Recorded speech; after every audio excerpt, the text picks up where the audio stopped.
Looks like it's 2 o'clock. Ready to get started? All ready? Great. All right, so I'm going to get started by just thanking you for being here. Good afternoon. I know most of you. For those that don't know me, I'm Barbara Sparks, and we have a lot of information to cover in the next hour.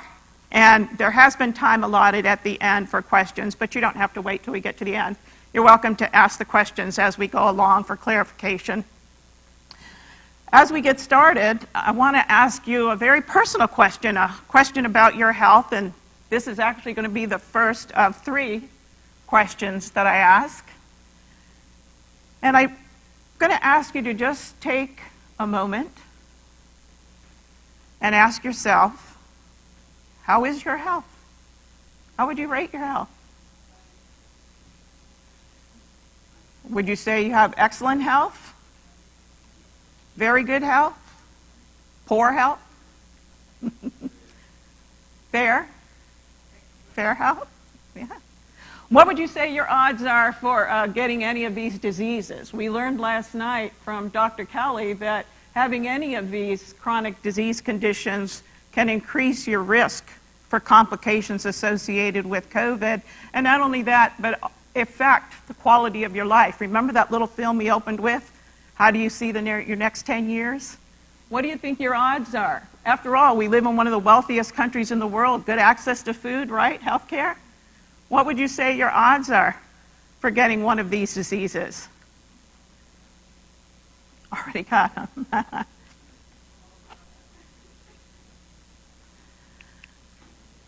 Well, the truth is,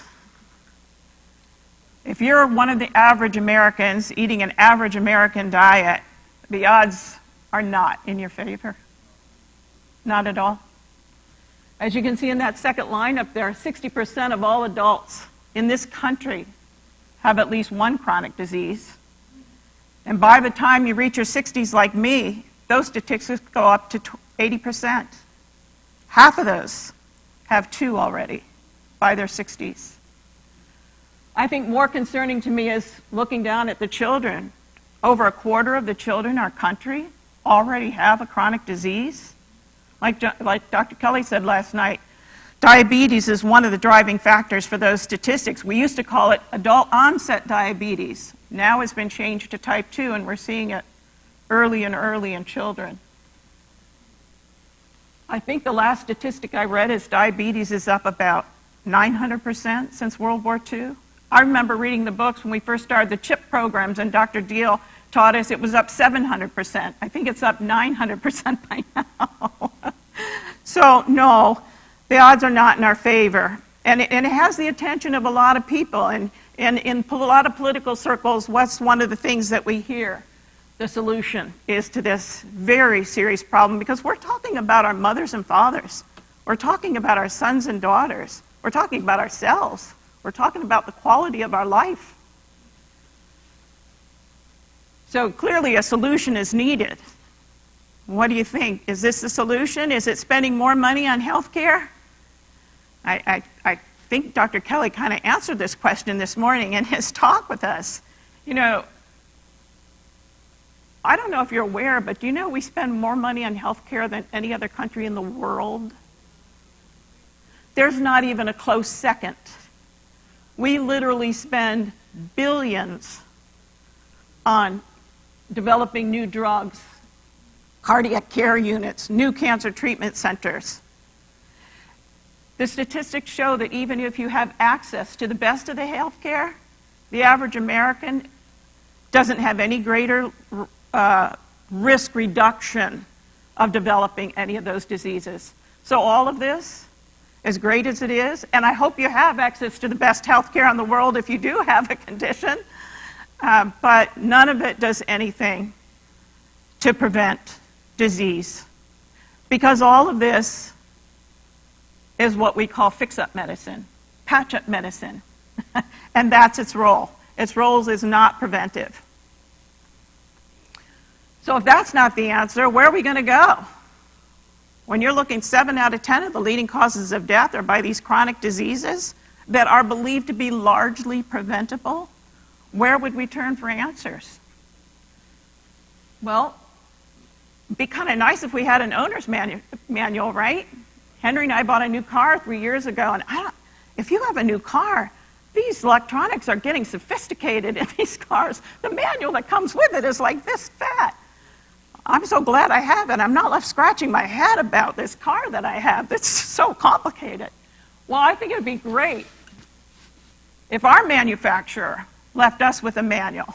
What do you think? Do you think our manufacturer left us with an owner's manual? I totally agree with you. I think it's a resounding amen to that, and yes. And as a matter of fact, that is really what this whole presentation is about. It's about what has our designer, what has God, what is our manufacturer, what are the instructions that we have, what's the evidence that we have of how to take care of these magnificent bodies that he's created. So this brings me to my second question. Remember I said I have 3 today for you to think about personally. Would thou be made whole? I don't know how you answered the question about how's your health, but maybe you answered it was poor. I think I heard a fair out there. I think I heard a poor. Would thou be made whole? How many of you recognize this picture, this painting? Do you know what story out of the Bible this was taken from? Yeah, this is the paralytic by the pool of Bethesda. And Jesus came by and knew that he had been lying there a long time. He was waiting to be put in the water, hoping that the stirring of the water would bring a miraculous cure to him. And Jesus looked at him and said, "Would thou be made whole?" So how about if we just, for a minute,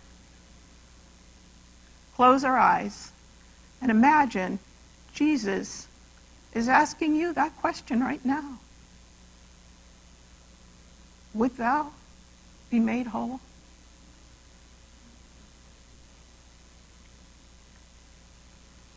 Here's something to think about. I'm sure you answered yes to that question. We all did, right?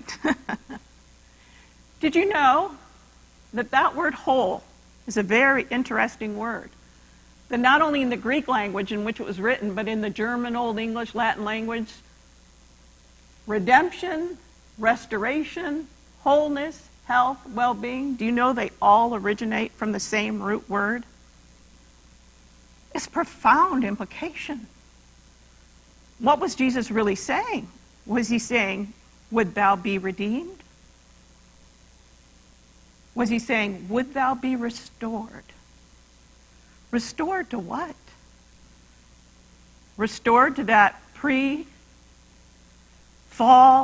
perfect, happy, healthy state that man had when they were in Eden? I think he was. And that's exactly where I think the answers are to what we need to answer that question. What is it that everybody needs for help? I think we need to go back and look at Eden. What are the natural remedies that were there? From the dawn of creation, God provided all the resources that we were going to need to live a perfectly happy and healthy life. And over the next slides, that's exactly what we're going to look at. I'm going to be dividing them up right here into an acronym for health, what everybody needs for health. They are right here. How many are surprised to see that? It's not surprising at all. How many are disappointed? Are you kidding me? Water, hydration. Were you hoping to see some, I don't know, miracle supplement that you could just take and it would revive us? I think that's what people are looking for. I think people really are still looking for that fountain of youth. What I think they're really looking for is the tree of life. And Charlie, as you mentioned last night, we don't have access to the tree of life anymore. But we do have access to these natural resources that have been here right from the beginning. But what I think is that we are so familiar with these, and in some ways they may even look kind of boring to you. We're so familiar, we either think we know all there is all about them, or they're not important. And if we don't think they're important, we don't take time to incorporate the usage of these as a natural remedy into our lives. And if we neglect these, this is one of those cases where what you don't know can hurt you. If you don't know how important it is to be well hydrated, you could get sick, you could get fatigued, you could feel bad, and you don't even know why. So over the next few slides, we're going to take a look at each one of these rather briefly. As you know, there are whole books written on these. A lot of times I give our presentations just on one of them. So we're going to move kind of fast, but these are the kind of things that Dr. Kelly mentioned in his sermon, that Ellen White mentioned in her writings about the simple natural remedies that are at hand, that are available to us, that can be put to use to help us each thrive. So we're going to start with food. F for food. Everybody eats, right? But not everybody eats real food. And that's why I like that plain, simple word. For how many things do we call food? Do we call those, well, donuts and sodas and potato chips and M&M? Do we call that food? We call it food, though. Many of us call it food. Our foods, our grocery aisles, what? They're filled with these kinds of products. They're food-like. And the fact of the matter is, they are so processed that only God and the scientist knows what's in them. Only God himself knows what the long-term effect of consuming these year after year, day after day, month after month, are these on our systems and on our health. And the reason for this is that most of the additives that are in our foods, and by the way, do you know they don't even have to put on the label what's in them? Because a lot of times you'll pick up a package and you'll look at the label and you'll say, oh, okay. Well, there could be more involved than what's on that label. They're protected by patent laws. They really don't have to have on the label everything that's in the food and everything that went into manufacturing that food. And we really don't know what the long-term effect is on our health of these products. But even as bad as that is, one of the other things that's a problem with all these processed foods is that many of them are manufactured in such a way that they are stimulating to our appetite. And what happens is that we crave these and we lose our desire and taste for the natural, real foods that God provided for us. And what were those foods? You don't have to look very far, do you? Right there in the very first book of the Bible. Behold, I have given you every herb-bearing seed which is upon the face of the earth, and every tree in which is the fruit of the tree-yielding seed. To you it shall be for meat. We know exactly what our designer meant for us to eat. Fresh fruits, fresh vegetables, whole grains, whole foods. So I know a lot has happened since those halcyon days of Eden. I know you've probably been exposed to all kinds of philosophies on nutrition. We're not going to take the time to dissect their merits, their shortcomings. Rather, what I want to focus on is why I believe that the very food that God originally created for man is the very food man still needs today. And part of it has to do not only with the things you know, the carbohydrates for our energy, the protein for building our bones, muscles, things, but it has to do with these right here, phytochemicals. Have you ever heard of phytochemicals? Have you ever heard of, yeah. Yeah, these are chemical substances that are in all plant foods. And there's literally thousands of them. This is God's pharmacy. We don't even know how many they are. We're just barely beginning to learn all the different things they do. But one thing we are learning is they are powerful medicines. And this list, which we're not going to dwell on, these are just some of the things that have been discovered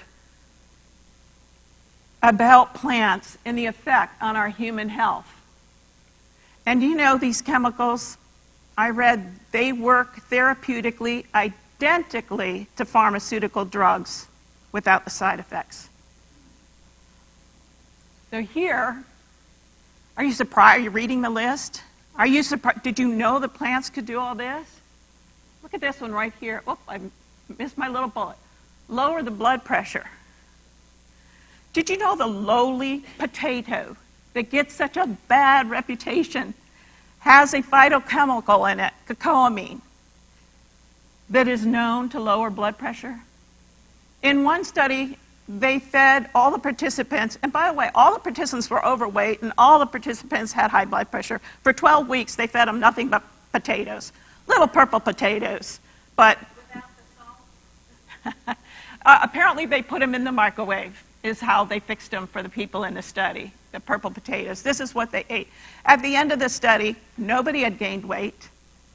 And there was a 4% reduction in blood pressure across the board, both in systolic and diastolic. The lowly potato.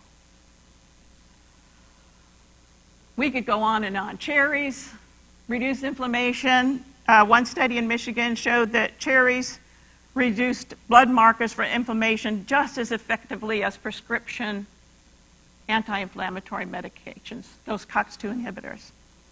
It's just phenomenal.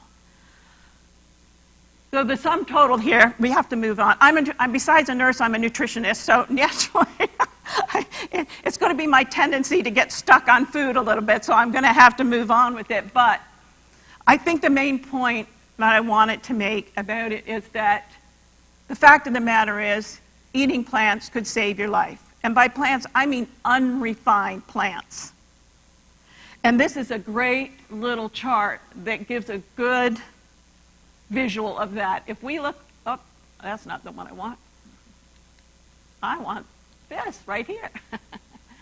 If we look way over here to Laos, what these green bars represent are the percentages of calories that come from unrefined, fresh, plant-based foods. And if you look over here, all the way to the right at Laos here, you'll see that over 90% of the calories in their diets typically comes from plants. This little red column, that's the percentage of their population that gets cancer or heart disease, the two leading causes of death in our country. If you come all the way over here to the left and look at the United States, less than 20% of our calories come from unrefined. We get far more calories from wheat, but in its refined state. Unrefined, very few calories. And look at our rates. You have a 75% chance of getting heart disease or cancer at some time in your lifetime.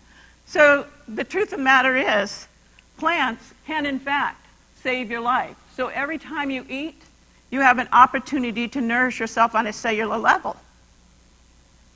And just think, the food you eat can either be a powerful medicine or it can be a slow poison.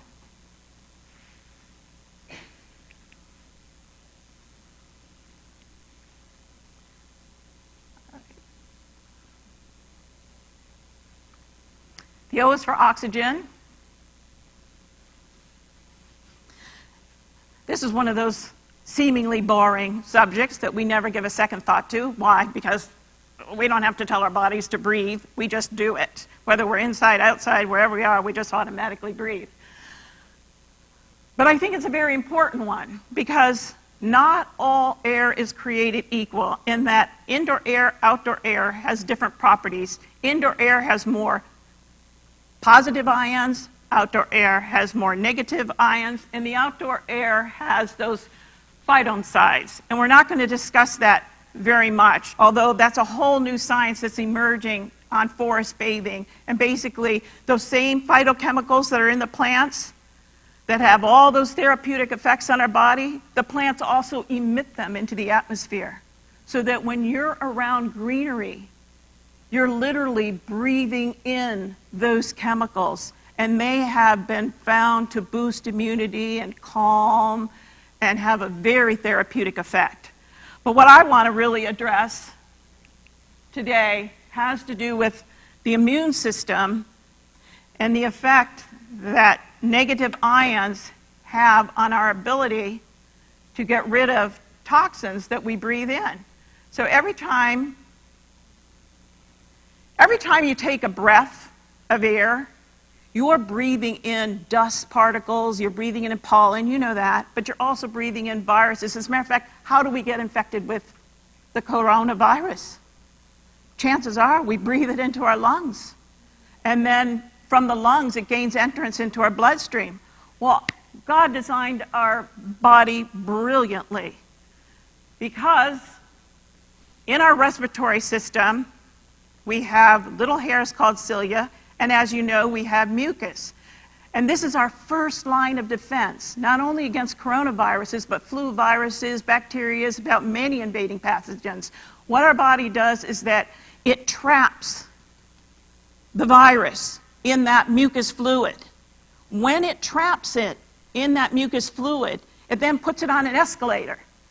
And that escalator takes it up to our throat.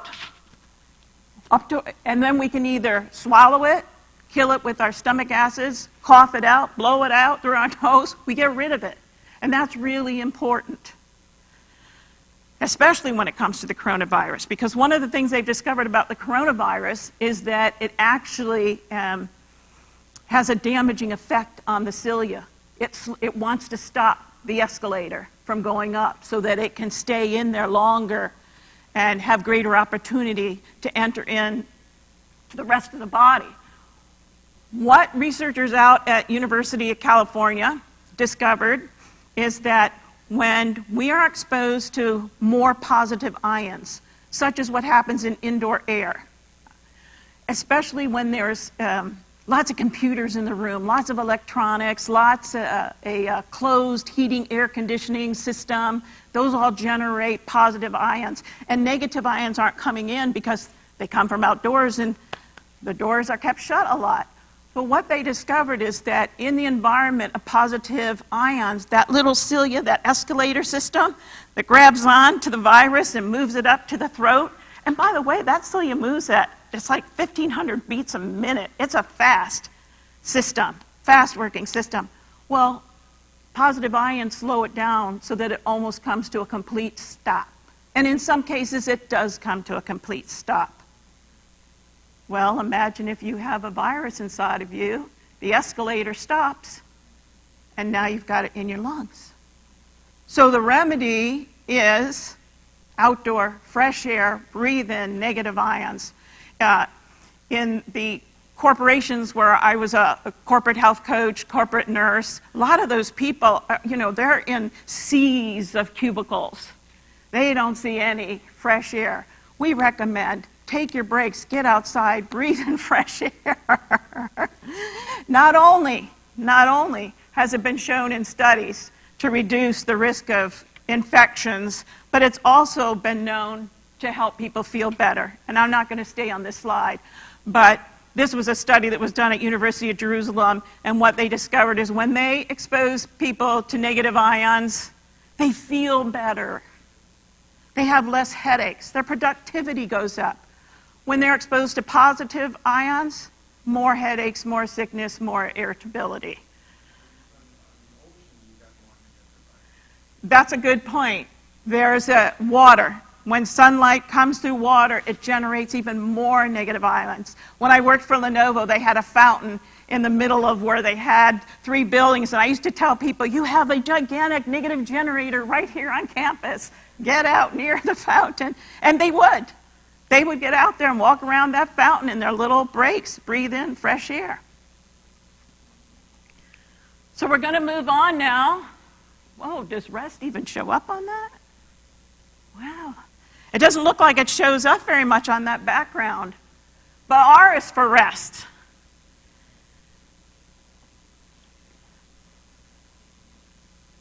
Basically, your body is one big giant electric battery.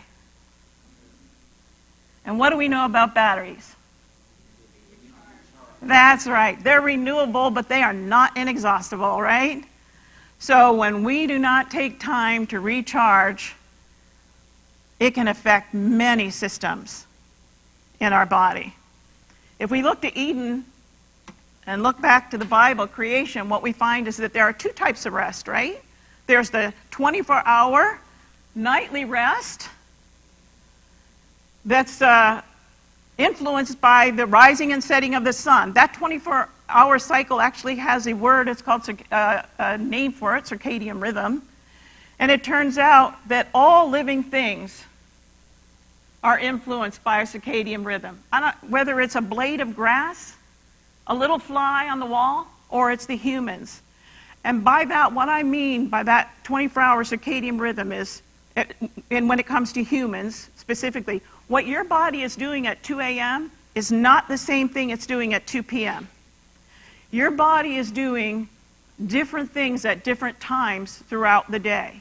And what it's doing at 2 a.m., it needs sleep to do. It's actually cleaning your cells out. Like, I heard one researcher say, like the dishwasher after a party. It can't do it if you're not sleeping. If we lose sleep, it can affect every system of our body, including the immune system. And this is just a brief little graph here to kind of show you that when you lose sleep, what happens? Your natural killer cell function declines, inflammation goes up, and antibody production goes down. Well, I'm sure you can put that all together. Not only will it make you more vulnerable to viruses, but chronic diseases, inflammation, heart diseases, lots of other diseases as well. So how much sleep? The National Sleep Foundation, the recommendations right now for adults are 7 to 9 hours of sleep per night. In addition,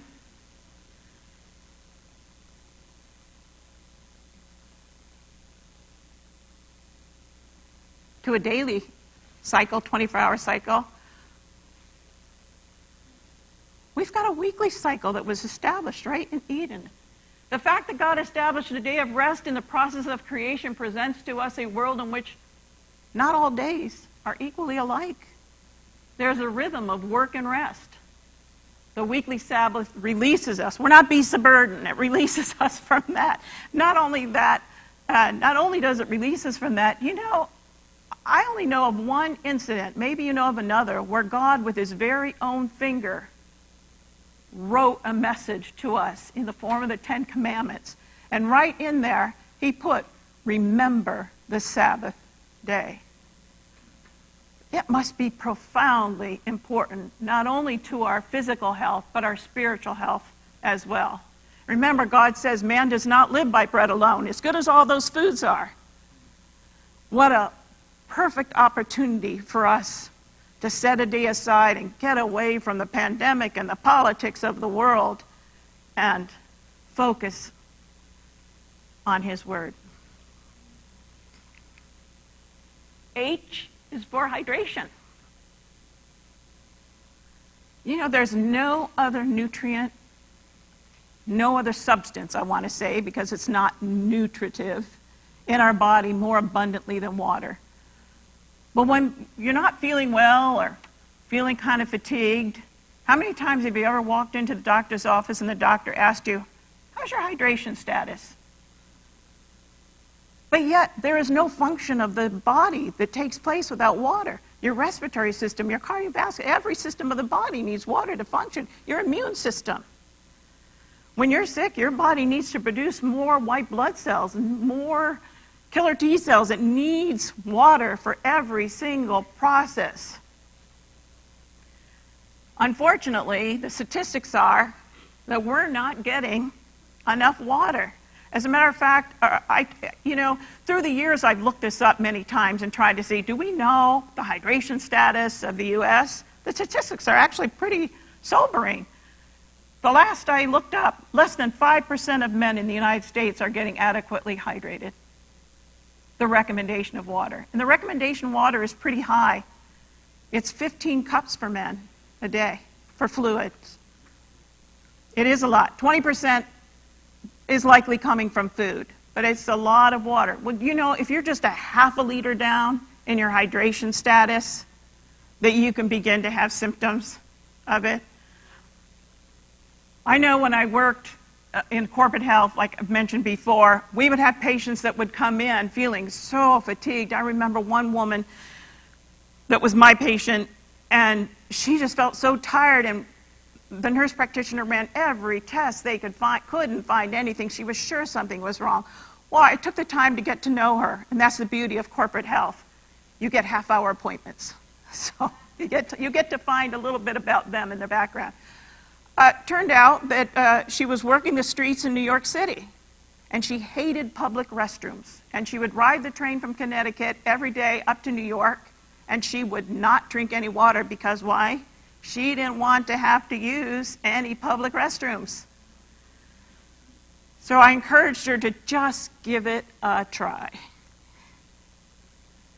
Well, about a month later, I talked to her on the phone. She was one of our remote employees that I used to talk to. Her life was completely changed, and she knew every public restroom in her whole beat in New York City. Here she thought that she must have a hidden cancer that somebody couldn't find because of how bad she felt and her headaches and her... It turned out she just needed more water.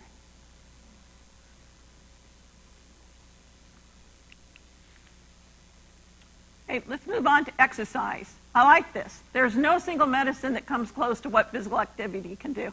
We could probably change that and say there's no single medicine that can do what water can do. There's no single medicine that can do what food can do. But I like this because this was the director of the CDC, and I like the emphasis that he put on the importance of exercise. And the recommendations from the USD HHS is 2.5 hours a week, 30 minutes a day, not all that much. But if you get that much of exercise, look at the profound effect it can have on your health. Live an average of 3 to 7 years longer than sedentary people just by getting 2.5 hours a week of exercise. Free. Free. I don't know, we want to call it a pill? I'm not sure what we want to call that. We want to call it one of God's remedies, is what we want to call it. So when it comes to COVID, there's a researcher at UVA, Dr. Yan. He's an exercise researcher. And when he's looked at the literature of people that ended up in the hospital with complications from AIDS, and what he found out was that those people who primarily lived a sedentary life had a 226% greater chance of being hospitalized with COVID than those who exercised the 2.5 hours a week. Out of those, it was like 125% greater chance of dying. Now, I'm sure there are many factors that were involved, but it was significant enough for him to start doing interviews on TV and across the country to get the message out, hey, you know, they're telling us there's nothing we can do. I think Dr. Kelly has showed us there's a lot we can do. And I hope that's what I'm achieving here, too. There is a lot that we can do. When I was in Ohio at Christmas time, I went and got COVID tested at the Cleveland Clinic. I was actually quite sick with a fever, and I was staying with my 80-year-old parents. And I was isolating myself in a back room just in case. So I went and got tested, and the doctor was sure that's what I had. And sent me home until I got the results. I stayed in the back room at my parents' house. And I said, well, if I do have it, because he thought that I did, by the way, I did not, what should I do? Do you know what the answer was? Nothing.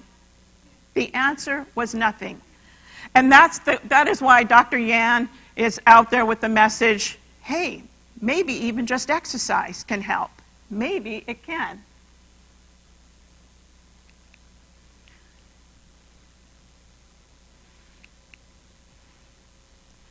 One of the things that I hear the most from people when it comes to exercise is, I don't have the time. I want to encourage you. And if you're not used to exercising, thinking about doing 30 minutes all at once, it may not sound a lot to those of you who exercise, but somebody who doesn't and has a sedentary and has challenges, that sounds like a lot. I want to encourage you. I don't want to discourage you if you're not out there exercising. I want to encourage you that, you know what? A little bit goes a long way. Look at that. As little as 5 minutes of exercise in a park working in a backyard garden, or walking on a nature will benefit your health. It benefits your overall mood, your well-being. And you know, if you feel better, you're more apt to do more. Walking is good medicine. A is for an attitude. Everybody needs a grateful attitude, right? You know, the science of gratitude is a relatively new field in psychology. They call it the psychology of positivity. And there are researchers out in California that have devoted at this point years and years to the study of the health effects of having a grateful attitude. Those are some of them listed up here.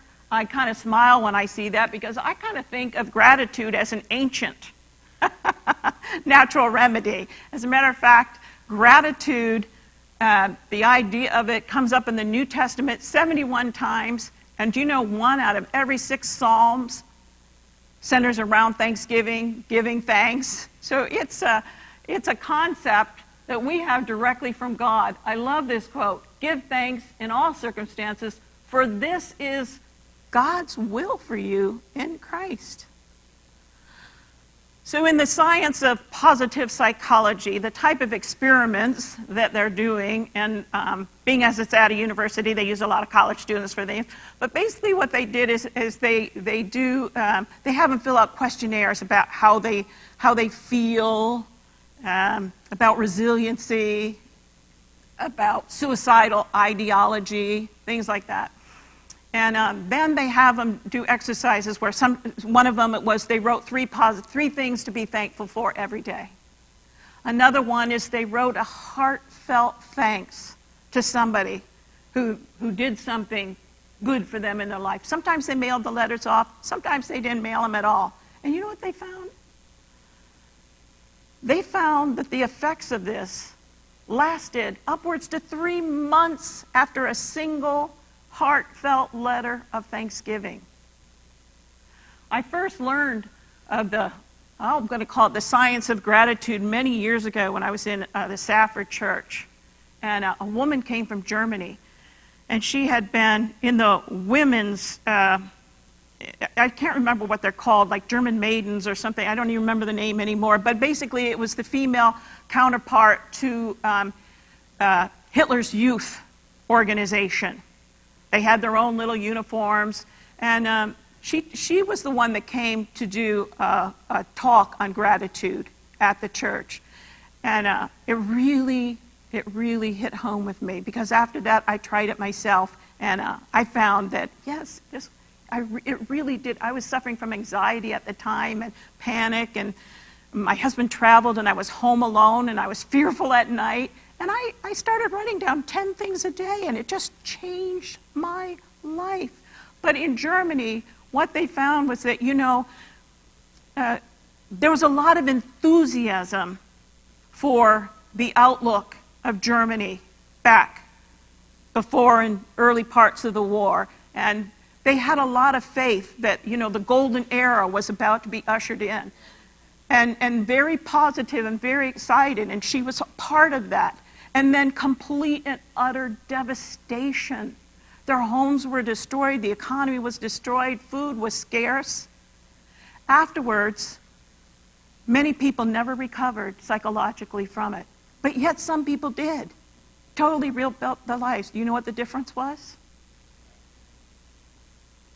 They found out that having an attitude of gratitude, she said, in her case, she said, if her dad brought home a potato for all 5 of them to eat, they were thankful.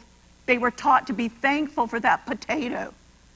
A toothbrush, a new toothbrush, things we might take.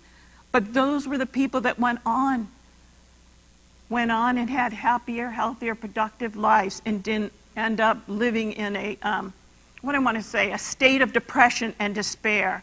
What a powerful testimony. And this was showed over again after 9/11. They found that after 9/11, those that exhibited an attitude of thankfulness and gratefulness, that those were the ones that had the most resilience and recuperated emotionally better from it.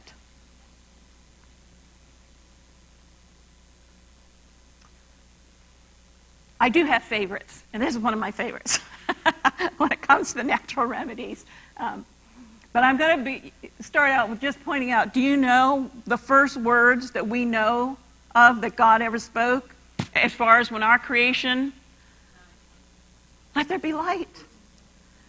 Let there be light. How profound that is. We could go deep with this because God is light, and he pronounced the light good, and Jesus is the light.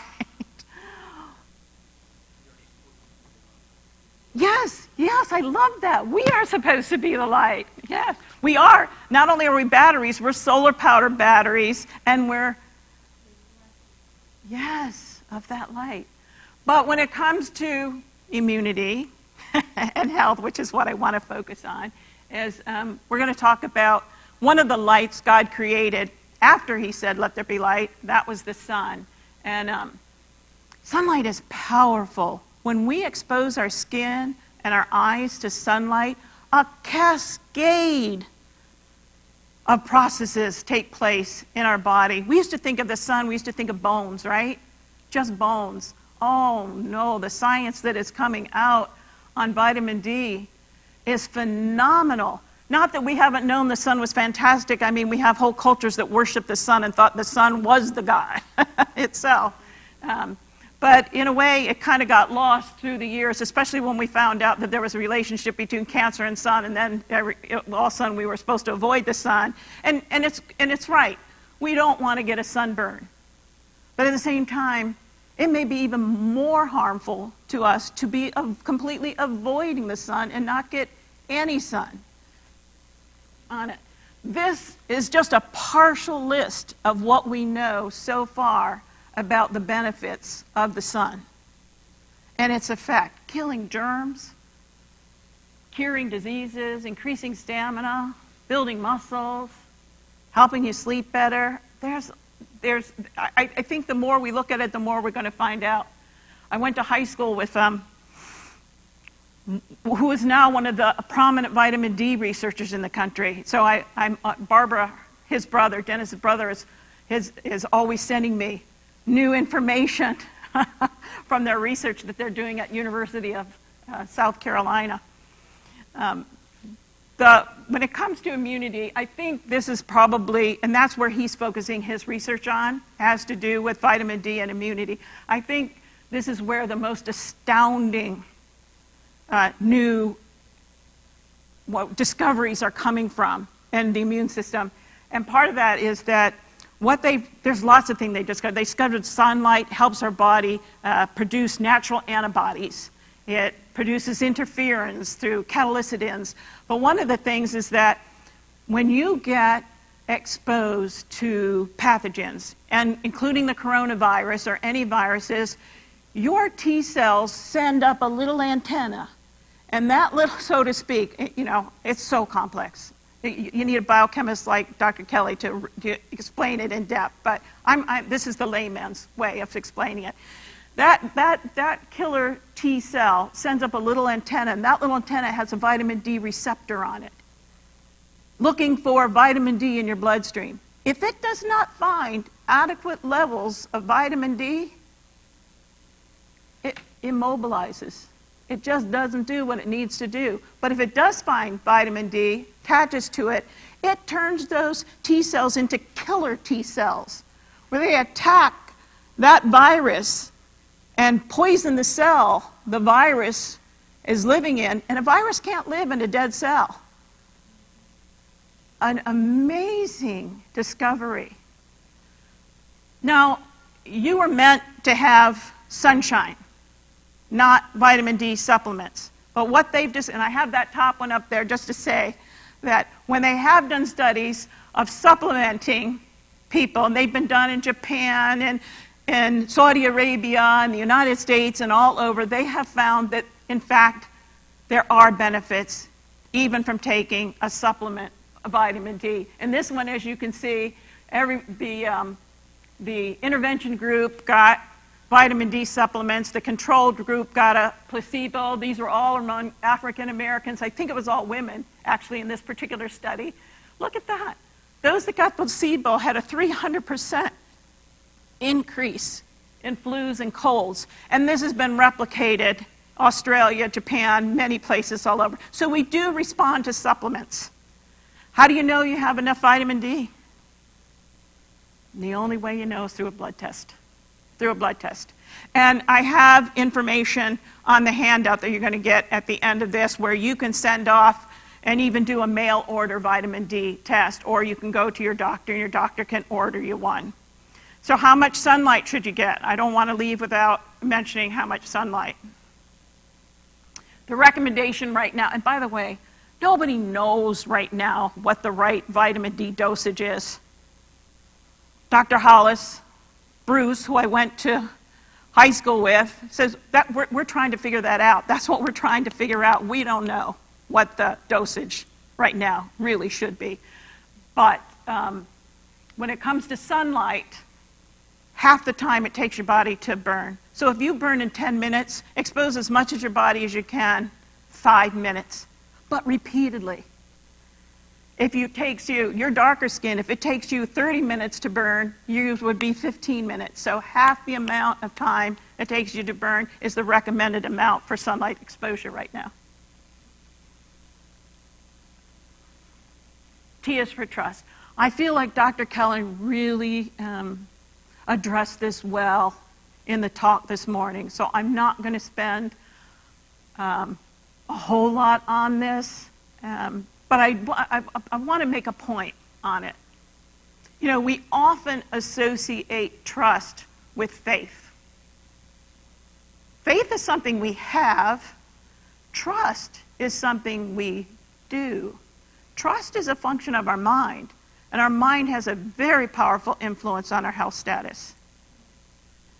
Years ago, I was at UT Pines. I don't know if any of you ever heard of it, but it's a lifestyle center that was in Alabama. And I was there, and I met a doctor who had retired there. And he told me a story that really made an impression on me. He told me that a friend of his had been director of a tuberculosis sanitarium. And he was about to take a trip overseas. I think they called them voyages back then. Sea voyages. Before he did, he made his rounds, and he visited all his patients. And he asked his secretary to write up a progress report for each and every one of them so they personally had an insight to how they were doing based on his assessment. Well, there were 2 women in the sanitarium. Both names were Mary, but they had different last names. And he told me one of them was doing really well. And he felt that by the time he returned, and however months he was going to be gone, I don't remember how many now, it's too many years, he felt that she would be fully recovered, and she wouldn't even be there when he got back. He said the other one was doing so poorly, and he felt that he owed it to her to tell her to get her affairs in order, that he did not feel that she was going to survive. Well, his secretary inadvertently reversed the letters to these Marys. The Mary that was doing so well got the letter that she was doing poorly and to get her things in order. The Mary that had been doing so poorly got the letter that she was doing great and he expected her to be out soon. Do you know that those letters were self-fulfilled? When he returned, the Mary that was doing so well deteriorated and passed away. The Mary that was doing so poorly was well enough to go home. What we believe in, what we trust in, has a powerful influence on our health, not just physically, but spiritually as well. I believe the decision to trust in God is by far the most important health impacting decision that you're ever going to make.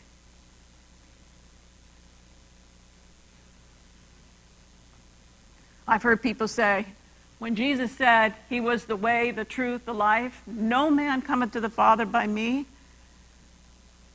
he either is who he says he is or he was a narcissistic madman, in which case we need to dismiss the entire Bible. So I want to leave you with this thought when it comes to trust. You know, so much happens in this world that's beyond our control. It always has, it always will be. It's really hard to trust when the bank account is low, when you don't have a job, your spouse is going to leave you, your child is sick, any manner of things. When you're feeling low, you're feeling discouraged, that's the very time to put your trust in Christ. Because one thing that Dr. Kelly brought out this morning, and I love this, is that if we could see at the end, if we could see it all through, we wouldn't have it any other way. So just trust. Whatever is happening in your life, God had a plan right from the start. This is what was meant to be. You got this, right? He's got it, you got it. You're going to be okay. Even if it's not okay, you're going to be okay. Last but not least, we have been talking about some very serious subjects, and rightly so. Our health status of this country is a very serious subject. But there's a time what? There's a time for weeping, and there's a time for laughing. There's a time to be sad, and there's a time to dance, as Solomon says. I love it. Laughter is a common universal language, right? Do you know, I think babies start laughing before they're even a month old. It's our birthright. When we're talking about all these serious things, it's good to keep in mind for balance that, hey, you know, we need to keep a little spring in our step, a little smile on our face. Dr. Keller, I wonder if you're familiar with Dr. Burke, Lee Burke at Loma Linda. Are you familiar with him? You know each other. I thought maybe so. I've been very fascinated by his research for years, and he's been adding to it. He added to it through the years. I don't even know if he's still researching the science of laughter. He might be. He still is. I love this. The physiological effects of a single 1-hour session viewing a humorous video appears to last anywhere from 12 to 24 hours. But you know, it doesn't happen when they showed people Saving Private Ryan. You know, a very intense, you know, they tried different movies. No, just the opposite takes place. When they watch what happens? Their blood vessels relax. Their blood pressure comes down. Their white blood cells actually go up. Serotonin, the happy hormone, right? Serotonin levels go up. And the stress hormones like cortisol, norepinephrine, those actually are reduced. So just like with exercise or vitamin D, a whole cascade of positive physiological events take place when people are exposed to laughter and humor. After he discovered this, one of the things he also observed was not only laughter has this positive effect on your health. Do you know just the anticipation of laughter? Even if you were thinking about something funny, it still had a positive effect. And as they were analyzing all these effects, and they were reading them and looking at them, and they were saying, you know what? If it didn't say laughter here, I think it might say exercise. Some of these benefits were almost identical to the benefits of exercise. And therein Dr. Burke makes a point about that I think is really relevant. Many people, they're frail, they're elderly, they have physical challenges, they really can't exercise the way we recommend. One of the things that he suggests is that we may find out that watching a funny video, for those of us that can't exercise, you may still reap the benefits that you get from exercise on it. So who knows a funny story? You got a funny story? You got a funny story? Oh, okay. Okay. Well, that's one of the things we started at work, one of our workplaces. I didn't do this presentation, but I did one similar talking about, these natural remedies at hand, and one of them was humor. So we started a practice where we would go into work and say, what's the funniest thing that happened to you today? Oh, you wouldn't believe the stories. They're hilarious. I had a friend recently tell me one that I was rolling. I'm not going to tell it, but I'll give you the gist of it. She's in California, Southern California, building a house in the Atlanta area. They were on the plane getting ready to go to Atlanta, and I don't know what happened, but there was some way back up at the Los Angeles airport, and they were on the tarmac. Have you ever gotten stuck on the tarmac? I have. Oh. So there they were stuck, and people were starting to get irritated and anxious, and then her lunch hit her in a way that had her running to the back of the plane. She just sits down, and they get the cue to buckle all the seatbelts. It's time to go. And guess who's in the bathroom?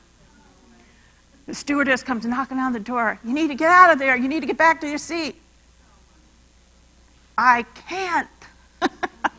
I can't leave. The stewardess knocks louder. You gotta go. We're waiting. It's time. We gotta go. It's backed up. And she said, I'm going as fast as I can. Then the stewardess tells her, don't even wash your hands. Just get on and get down here. Well, she finishes up and she goes running down the aisle like Rocky, to the cheering of all the crowd. I love it. You know what? It instantly broke the tension on that airplane. Nothing works faster than a little laugh. My kids sure learned that. 5 kids. Things get tense, sometimes. You parent. Who did this? Not me. All right, we're going to be here for a long time till we find out who did it. They learn fast. Pretty soon one of them's going, rolling their eyes, and we all start cracking up, and it just breaks the tension, doesn't it? I don't know of anything faster. So 3 o'clock, we're out of time here. Thank you. We've given a lot of information today, and this leads me to our third and final question today. We've asked you, how would you rate your health right now? We've asked, would thou be made whole? And last but not least, a call to action. What does your body need for health? We have a handout. June, we have a handout. I know 9 things was a lot of information to go over, and what I've given you here in this handout, I've just made a handout where it goes over the 9, gives a little brief description next to one, kind of as a reminder. And there's a place in it where I'm going to ask you, how would you rate this area of your health? Are you satisfied with the amount of exercise? What would be your goal? And change is not always easy, but what did they say the hardest part of a long journey is? Yep, Sally, the first step. So there's a line there where you can ask yourself, what's one thing you can do to gain traction in that area? So I hope you take that with you. Thank you for coming. And if you have any questions now, I'm taking any questions? Okay. If no questions, I just want to leave you with this. Just in short, one thought. I think, like in spiritual matters, we find this so simple, so that we don't give value. We are looking for something more sophisticated, or more elaborate, or something, and we are losing the best. That was actually in my notes, almost verbatim. That's the paradox. Yeah. They're so seemingly simple. We think we know all about them, that we just overlook them and don't put importance on them because we don't know why. Do you think that has part of the reason, that we don't know why? We know to eat more fruits and vegetables, but do we know potatoes lower blood pressure? All right. Tom? Is it really necessary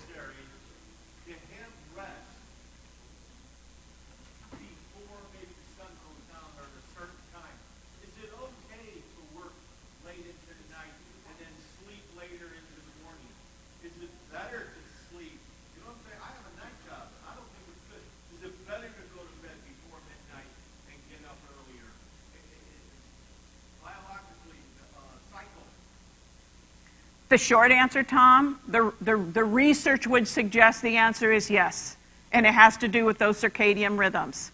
They know that more accidents in hospitals occur during the night shift. Wow.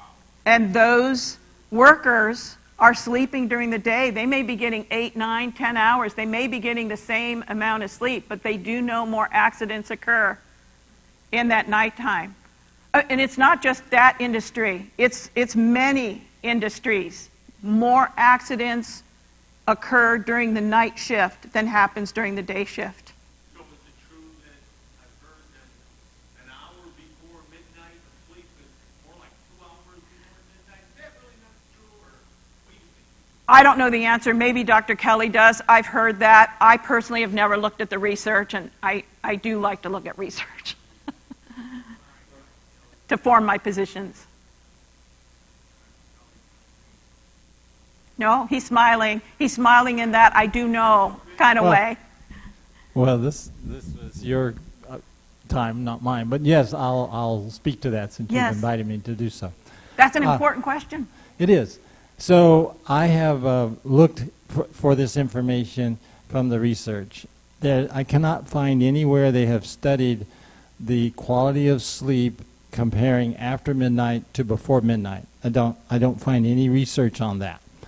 I do find plenty of research that, for example, melatonin secretion, which melatonin is a very important hormone produced by the pineal gland in our brain, and that release occurs mostly before midnight when we're sleeping. So if you don't sleep except after midnight, you will have lower levels, and therefore you can become deficient in the sense that you won't have the same resilience. You won't have, I mean, there's a number, you'd have to look it up, but the number of benefits. And also, melatonin helps with your sleep, so your sleep quality isn't as good.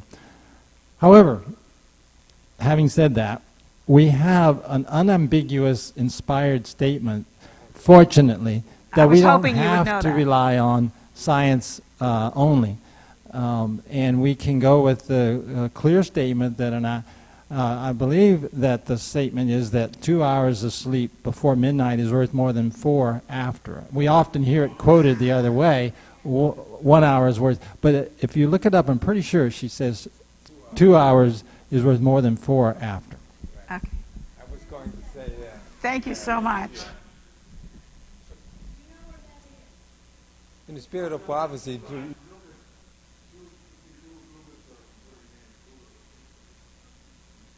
Yeah.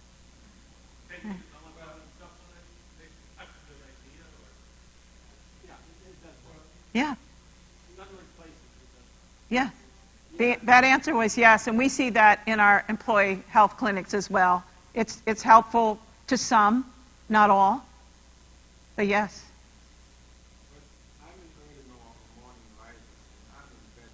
most of the time by 9:30 and 10 o'clock. And I tell you, lately, that gives me, what, an hour and a half, a little 2 hours right there extra. So I don't mind getting up at 5, 6 o'clock in the morning and do my worship. You know, study and worship, because then it's my mind clear, but I got the extra hours there to sleep. But Jesus got up early in the morning, didn't he? He did. Early, it was still probably before sunrise. Before sunrise. Yes. Yeah. So, and that's where he got his instruction from whom? His father. So, I mean, this is non-scientific, but she is a prophet. Anyone else? So I wanted to ask about vitamin D supplementation in the winter when there's not a lot of sunshine. Right. And that is what they have found, that vitamin D supplementation is effective.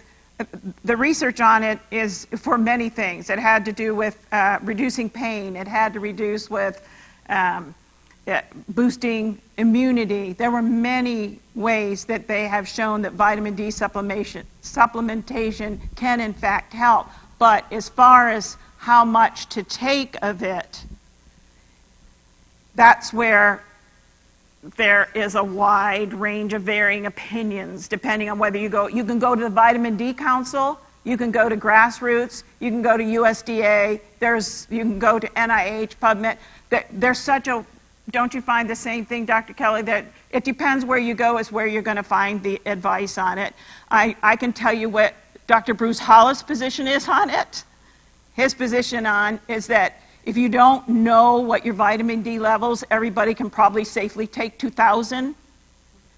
When he and his colleagues get sick, they personally up theirs to 10,000. There's no literature on that. That's what they're doing based on, that's their research and watching what it does to the white blood cell system on it. But really, overall, they recommend just go get your levels tested. And then there's a calculator that you can find at grassroots.com. I think that's where the calculator is. You can put in what your vitamin D level is, what you want it to be, and they'll actually calculate for you a dose, whether it's 2,000, 1,000, 5,000. Right now, I think the Institute of Medicine has the safe upward limit at 10,000 units. And you know there's two types. There's ergocalciferol and cholecalciferol. There's type 2, which is the type 2. There's type 3. In our clinics, if somebody comes in, gets tested, and they're very low in vitamin D, they can go do an over-the-counter D3, or they can get by prescription. It's 50,000 units of D2. They take it once a week for 8 weeks. So with the D2, which I don't even find it on the shelves anymore, most all of it is 3. That's the active form. We tell them if it's low, start taking 5,000 a day.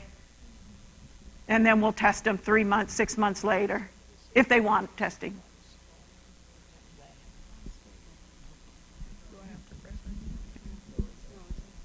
Yes, you made a statement. I didn't get the second half. It says the decision to trust in God is far more important than. I didn't get the last part of the. Oh, my position is that it is the most important health decision you will ever make. Okay. Because, again, in Dr. Kelly's talk this morning is that we're not going to go through this again. You know, there's not going to be another gate controversy. It's going to be settled right here. We either trust God and follow Him or we don't. And those of us that do, we're going through to the forever where there is no more sickness. So my statement was, this is the most important health decision you will ever make in your life. Yeah, thank you.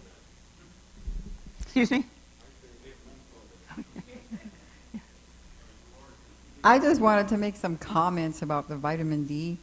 Not right in the beginning, but later on in COVID, after they had done some studies and discovered some things. One of my brother's father-in-law got COVID, and he's pretty elderly, and they thought he was going to die. And his daughter found a study about vitamin D, and they didn't do anything for him at all in the hospital except increase his vitamin D levels to the highest amount that you can possibly take in a day, and he recovered.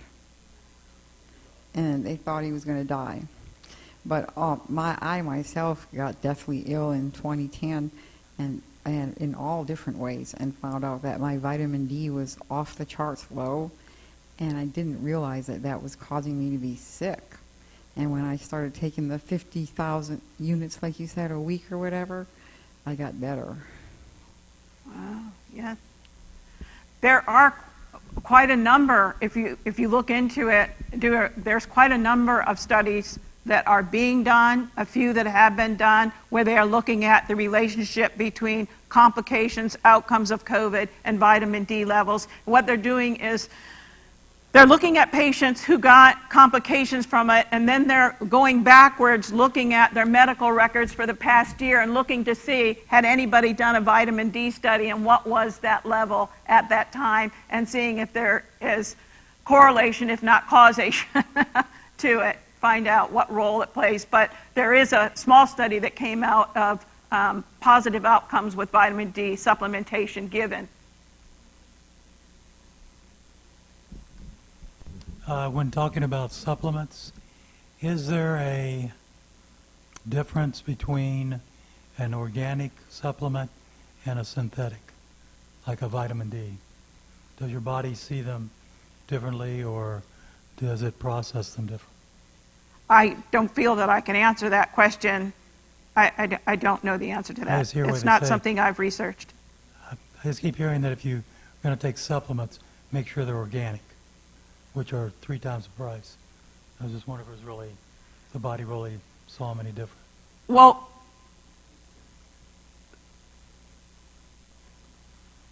here's my logic. and I don't like to give totally personal opinions. I like to say, well, here's what we've seen and this is what we know.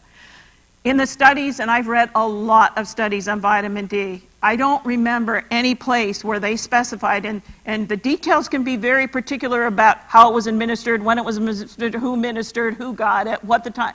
I don't remember seeing any literature where they specified that there was a difference between it being some specialized organic or synthetic to it.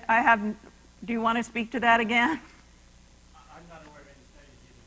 Yeah, that specified one or the other. I'm going to assume they weren't getting the $3,000, but that is a total personal opinion on it. Just like all the studies on fruits and vegetables. We have no information that those were organic fruits and vegetables. Those were fruits and vegetables.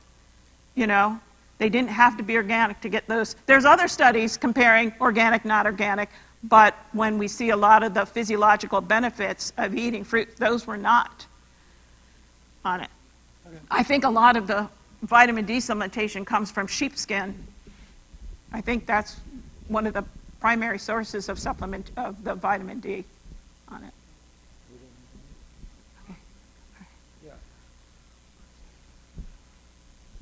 Yeah. What is a serving?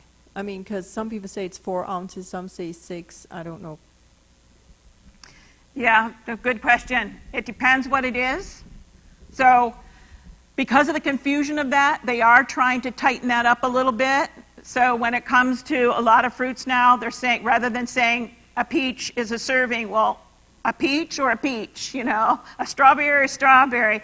So when it comes to fruits, they're trying to standardize it to a half cup, except when it comes more like to the green leafy ones. That's what's a half a cup of green leafy? Kale or spinach, that's a teaspoon. It's a cup. So with the green leafy ones, it's a cup. With fruits and let's say corn, potatoes, things like that, it's a half a cup. Yeah. Okay.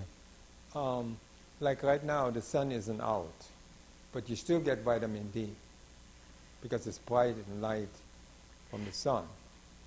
Now, how much difference is there between the sun is out and you're full in sun and a day like right now? That's a whole science in itself, and yes, there is. It depends the angle of the sun in the sky, where the sun is where the Earth is in its orbit around the sun, whether you're at the southern hemisphere, the northern hemisphere.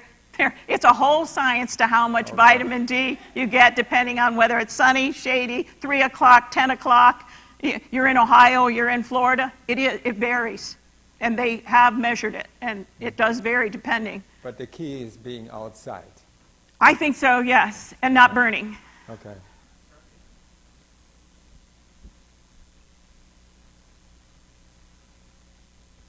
So I have a couple of questions. The sun, I get out in the sun a lot, even in the wintertime. I work evenings, so I'm outside, and I try to get, I've heard that the sun goes right through your clothes.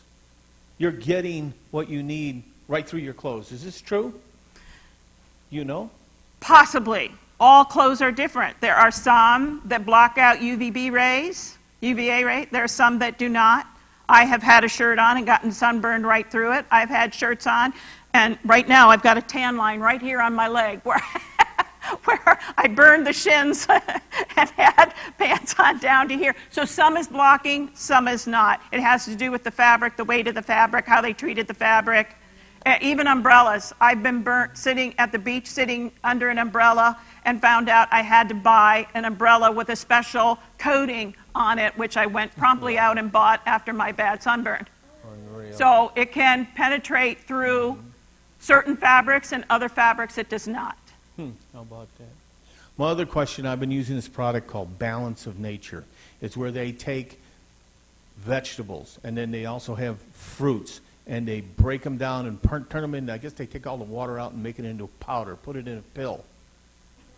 Capsules. Yeah. What are your thoughts on concentrated foods like that? Do you know anything about this product, Balance of Nature, and that type of product?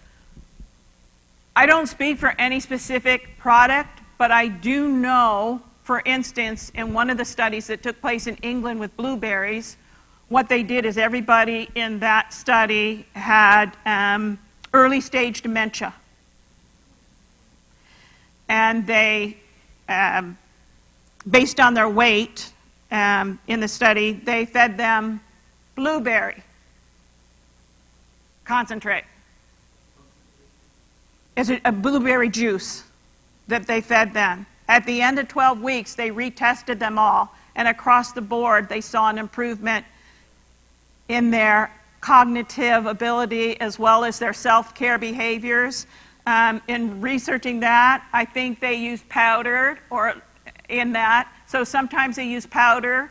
They still have the phytochemicals in them. Those phytochemicals, from what I've read, can still be in them when they're frozen, can still be in them powdered. But that said, what I've read, there seems to be this synergistic effect if you eat it in its whole food form. When you start separating it with all the things God put there together with it, you are not getting, you may be getting phytochemicals, and yes, maybe you respond, and maybe for that particular study you did respond, but I just want to point, when it comes to your overall health, there is a synergistic effect to eating whole foods because, you know, the balance that is in there, they all work together in a way that isolating it just does not do. Dr. Nedley from WEMA, Yeah. he recommends for increasing memory is walnuts and blueberries. Yes. Yeah. Walnuts and Blueberries. blueberry. Yes, yes. And we call blueberries brainberries now. Yes. And by the way, that test was, it originally was in England, but I want to say it was repeated in Ohio, and they duplicated the results. It, in fact, did regenerate new neurons.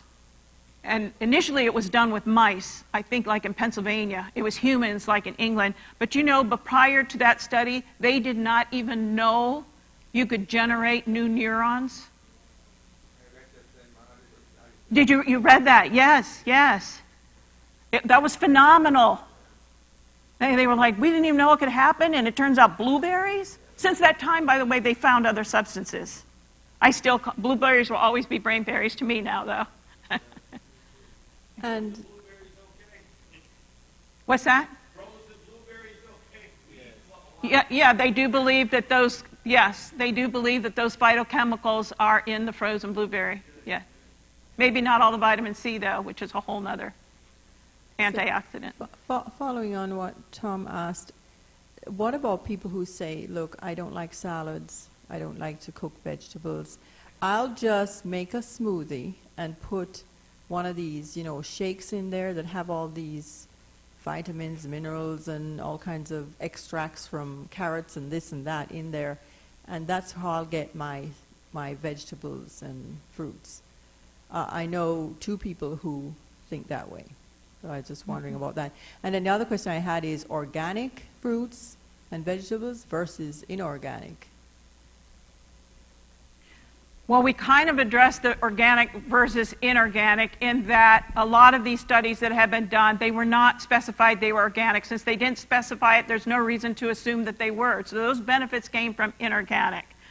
the effect that the chemicals that are used in farming has on us, I think, goes into that same category as all these chemicals that are in processed food. You know, we really don't know what the long-term effect is going to be on our health system. You know, obviously, if you can avoid all that, the better, but to be able to say specifically what the effect is going to be, I know that they finally did substantiate in certain studies where they took conventionally grown vegetables with organic ones, and they isolated certain vitamins out of it, maybe the vitamin C, maybe certain B vitamins, and they did find higher vitamin concentrates in the organically grown vegetables than they did in conventionally grown ones in that way. The smoothies versus the whole foods. Ideally, we know that it's whole foods, but in my professional career, working with lots of patients, it's like exercise. Maybe you don't do 30 minutes a day, but you know 5 minutes is better than none. A smoothie is better versus, is it a smoothie versus whole vegetables? It's whole vegetables. Is it a smoothie versus no vegetables? It's the smoothie. You know, we can stratify good, better, best, ideal. So that's just down a few notches from ideal, and there's reasons for it. It has to do with breaking up the fiber that slows the release of sugars, so you don't have that fiber where the sugar attaches to and then it breaks down slowly. So it ends up having a higher glycemic index. The sugars go faster into your system. You know, there's a lot of reasons why a whole food would be better. But again, comparing no fruits and vegetables to smoothies. I just want to share that when we eat, we're not just feeding ourselves, we are feeding our microbiome. And so a smoothie is not nearly as good for your microbiome as the whole food. That's a good point. And that's a whole nother subject, the microbiome and the whole immune system. What percentage of it is in the microbiome? I've heard people say 70%, 50%. So you basically broke up the fiber in the blender. Well, yeah. And I'm struggling with that, what you guys just talked about. Part of it is because I have tried dozens of microphones, and they all go through me like diarrhea, okay? Mm-hmm. So, and I'm aware of the Right. And I do better with them and in the smoothie and don't add any of this to it. You know, so I think it is individualized. We're all different individually, and we all have different upbringing, and I think a lot of doctors today don't take that in considerations. You know, I can remember when I was little, and I go to the doctor's office that sits down and says, tell me about what's happening, etc. And they listen to it, and they listen to it. Let's check this, let's check this. Today they don't. You know, you go to, I have a pain here, or I have an infection there, let's check it, and they put you on antibiotics, period. That's it.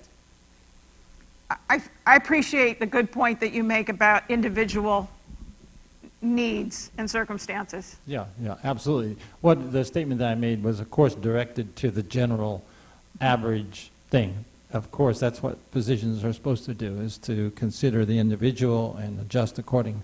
But one thing I wanted to clarify, in my brevity, I didn't make it clear. What I'm saying is that when we eat the food, the nutrients that we eat are not just for our body's cells. We need to feed our microbiome, and we do that with what we put in our mouth. And so the example that June had used, I thought, was she said some friends that make a smoothie and put this supplement in that has everything. I believe that's what she said. And so what I was getting at is those supplements do not feed the microbiome the same way that whole foods do.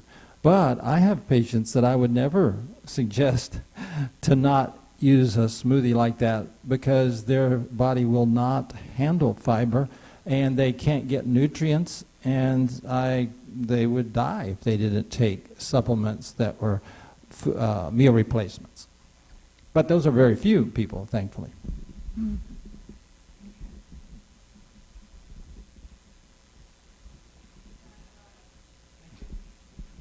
Thank you. Okay. Thank you.